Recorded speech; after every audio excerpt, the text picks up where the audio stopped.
मायावती की क्या इंडिया गठबंधन में होगी एंट्री, विपक्ष के सामने बसपा सांसद ने रखी ये शर्त। लोकसभा चुनाव 2024 में भाजपा को हराने के लिए विपक्षियों ने इंडिया गठबंधन बनाया, पर इसमें अभी तक बसपा की एंट्री नहीं हुई है।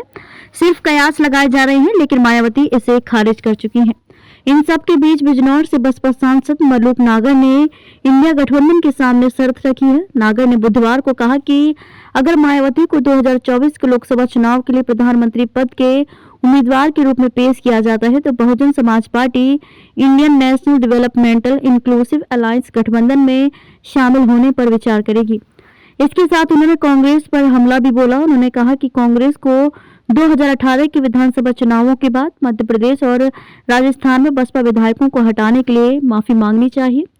नागर ने कहा कि कुछ दिनों बाद यूपी कांग्रेस अध्यक्ष अजय राय ने सुझाव दिया कि बसपा को विपक्षी दलों के गठबंधन में शामिल होने पर गंभीरता से विचार करना चाहिए। राय ने 22 दिसंबर को कहा था कि देश में वर्तमान राजनीतिक परिदृश्य और दलितों की स्थिति को देखते हुए बहुजन समाज पार्टी प्रमुख मायावती को इंडिया गठबंधन में शामिल होने पर गंभीरता से विचार करना चाहिए। नागर ने कहा कि मायावती देश की सबसे बड़ी दलित नेता है और सभी राज्यों में उनका समर्थन किया जाता है। उन्होंने कहा कि मायावती को पीएम उम्मीदवार के रूप में पेश करके इंडिया गठबंधन आगामी लोकसभा चुनाव में भाजपा को लगातार तीसरी बार जीतने से रोकने में सक्षम होगा।